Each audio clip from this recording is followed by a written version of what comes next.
Now, the memos describe former FBI Director Comey's private interactions with President Trump. And the big question is whether Comey leaked any classified information to the press. Here's what he said a short time ago after the memos were made public. I'm sure the special counsel is considering my recollection of those events, which are reflected in these memos. But it's my recollection that is the evidence that will be used if there was ever a proceeding. These would be to show that I wrote it down at the time, sort of to bolster the credibility of my recollection. Now, to sort this out and tell us what's inside, let's bring in Republican Congressman Chris Stewart, a member of the House Intel Committee. Congressman. Good evening. Give us the take.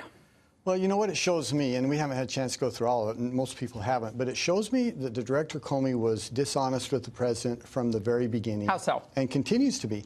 Well, for example, he should have gone in and said, Mr. President, we have this piece of political garbage. It was funded by the DNC. It was funded by Hillary Clinton. Pay no attention to it, and if anyone brings it up, we'll refute it. We'll say it's not credible. He said later on it was salacious, unverified. He should have said that in stronger words. Instead, what he said to the president is, the Russians are reporting, as if this was a credible Russian intelligence operation, when he knew that it wasn't. He knew that this wasn't some formal document the Russian intelligence had created and put together.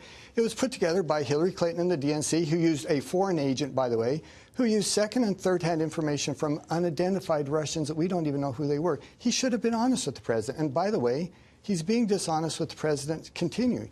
He says that he thinks it's possible that the president is under some type of shadow, that the Russians have some information. Well, he kind of walked that back a little bit Well, today. He should have walked it back because it's possible. That was outrageous. Well, I mean, it's outrageous for a former FBI director to say that. It's possible he's got information on you and on me and Director Comey. But that's the position he's taken on this. He's trying to cast as deep a shadow as he possibly could over this president. Well, memos to the file are invariably self-serving documents.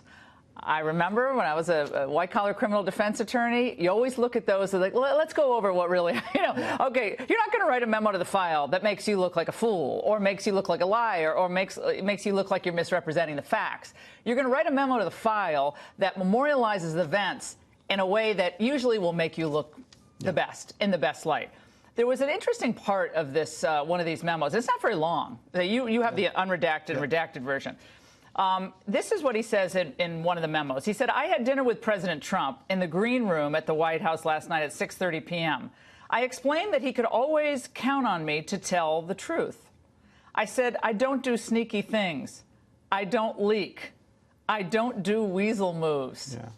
What was that release in the memo to the Columbia professor to release it to the media? What was that, leaking, or was that just, tiddlywinks? Well, and it's not the way a FBI director should respond or should act, and to be dishonest about it. And I got to tell you, Laura, too, that the testimony that the director has provided before the committee in closed sessions does not comport at all with some of the things that he's saying publicly right now. And you can't discuss this because it's a closed session, that's right. Or is it already out there? No, this hasn't been, but we hope it will be, and it should be. And by the way, this is another good example of information that should have been released the first time we asked.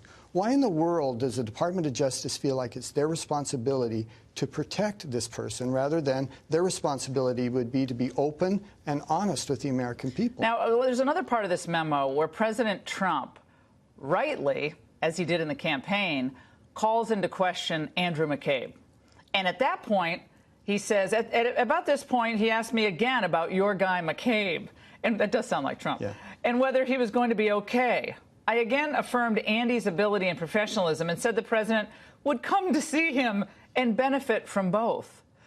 At that point, he already knew that Andrew McCabe probably had some problems, yet he was telling the president that McCabe was fine. Yeah, and which brings me to another question, and that is, how is it that the director of the FBI had surrounded himself with what we know now are political hacks? Andrew McCabe, Mr. Pete Stark, Lisa Page, others. Look, the FBI isn't full of progressives. It's not full of liberal activists.